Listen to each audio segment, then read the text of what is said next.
Hi, I'm Rob and welcome to another TW White and Sons video review. Today's vehicle is a Mazda CX-30. This is a machine grey CX-30. This is a top spec car. So this is the 2-litre SKYACTIV X, 186 horsepower engine, running for a 6-speed automatic through the front wheels, and it's the highest trim level, the GT Sport Tech. So I'll go through the features as we walk past them. So machine grey, looking really nice here. It's a full service history vehicle, and last recently serviced back in December 25, and it had an MOT in Jan 27. So that runs through to Jan 27, I beg your pardon. It's currently on around 34,000 miles. Car's in really nice condition. And as I do a sweep around the car, we'll come back and look at some of the features. So starting at the front, we have full LED headlamps. This has got a high beam function as well, so really useful at nighttime driving. The front of the car, also being a sports tech, has surround cameras. We have a front camera, side cameras on each door mirror, and one at the rear. Plus a ring of sensors for sensing parking sensors as well. So that's front and rear. So we come around the side of the car. The car's got keyless entry. Just grab a door handle with a key in your pocket. That'll power fold the mirrors outwards, and a little flash on the indicators. We have privacy glass at the rear of the car. Nice for keeping the car looking sort of quite expensive and premium feeling, but also it's UV light reflective, which will stop the heat soak in the cabin and hides your valuables. Round at the back of the car, again, twin exit exhausts and a rear camera, which is just hanging out the back of the tailgate aperture there. Full LED lights at the rear as well, and the power tailgate. So touch the pad just underneath the badge. Power up.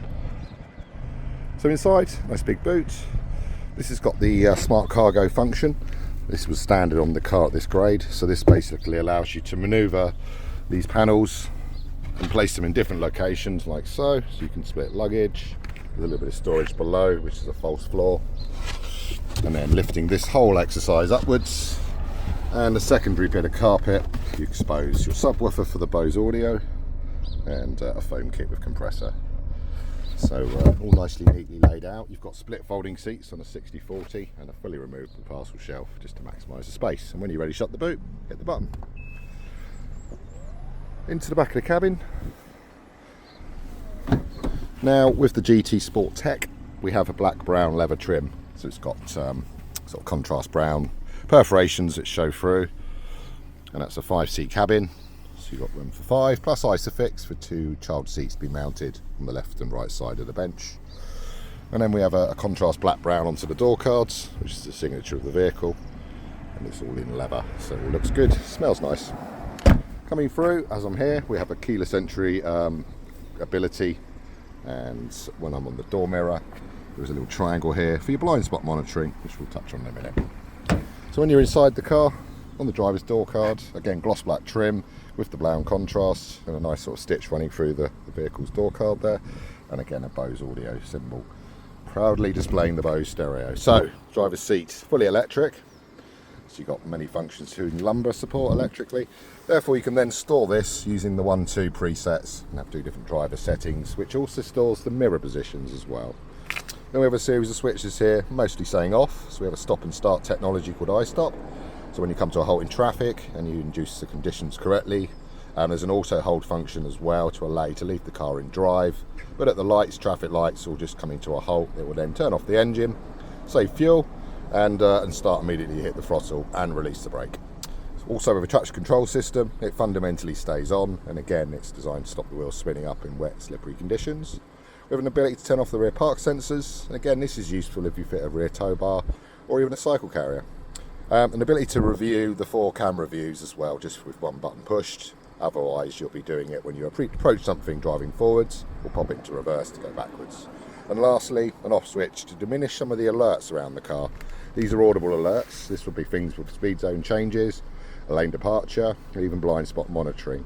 So it will diminish the audible part, leave the visuals, and certainly with things like the lane departure, the haptic steering wheel nudge back into lane will also be there. Again, some of these things can be configured through this tablet at the top of the dashboard here. So I'm going to hop on in. While I'm here actually, we have a sunroof, which is standard to the X grades from a Hamora and above. So a powered electric tilt slide function sunroof. So inside the vehicle, We have a digital display and 2 analog dials, but the digital display is useful. It's going to show you in this instance the lane departure function. Also shows you on the right hand steering wheel spoke the ability to turn on and off the adaptive cruise. There's 2 variants of it, one with steering assist, this one, and one without.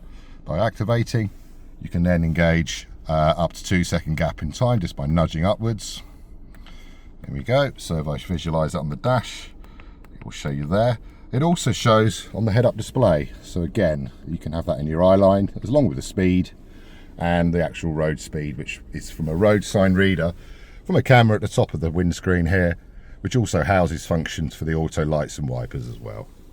Coming down, we have automatic lights, as I mentioned, with a high beam function, and they'll come on and off when it senses dark. You've also got auto wipers, and now with the on function, it does a courtesy wipe and then waits for rain. You'll also note paddles for the 6-speed automatic. So you've got up and down gear change paddles. Equally, on the gear shifter itself, you can move it into drive and manually push and pull to go through the 6 speeds. Also, with the full drive mode, you can induce a sport mode, which will rev the shift points higher and more responsive to kick down through the gears, through multiple gears. Coming down, we'll also note that this is how you fundamentally control the tablet above. There is one exception. This is when paired to Apple and Android CarPlay and you're physically stationary in the vehicle. You can then touch the screen, but it does promote fingertip prints everywhere. So getting used to this, which is very intuitive and easy to use, is going to be your friend going forwards. And there's some quick access buttons for some of the Mazda inbuilt systems. So again, I'll demonstrate this. You can go straight into audio. In this instance, it's on DAB, but of course there are other functions available. And again, just by clicking through with a USB, DAB, FM, AM, and of course it's plug and play for Apple and Android CarPlay. Coming back, Mazda has inbuilt mapping, and again, if you're going to rely upon this, it's an easy system to use. But of course, with Apple Android, you can bring your own maps across, as well as other media streaming and app-based services. Coming down to the middle of the car's centre console here, we have a full air conditioning with heated seats and heated steering wheel. It's a left-right split, so you can be independent left to right should you choose, or you can sync and do as the driver prefers. With a stop-start button, it's fundamentally how it stops and starts the car. There is no ignition bladed key as such, but as long as the key's within the vehicle, put your foot on the brake, it will start the vehicle every time. Coming down, we have lots of storage areas. So we have a nice big glove box, currently housing the locking wheel nut. A nice armrest which is padded, it's got memory foam, it's nice and squishy, but also inside you've got storage, USB input and a 12 volt, useful for your tyre inflation kit. Coming back, we have a self-dimming rear view mirror. Again, it will stop bright blind lights behind you. Can't do anything about the ones coming in front of you, which is obviously with lots of high output headlamps these days. But certainly from the rear, it will do that. As I mentioned earlier, we have blind spot monitoring, and even the mirrors dip when you go into reverse, and that will dip to the curbside. That can be turned on and off too. So fundamentally, we have a really nice spec Mazda CX-30 SKYACTIV X with the GT Sport Tech full specification car running the 6-speed auto. It's a machine grey car too, so it looks really nice. So we look forward to hearing from you. Don't hesitate, pick the phone up, send an email, come and see this lovely car.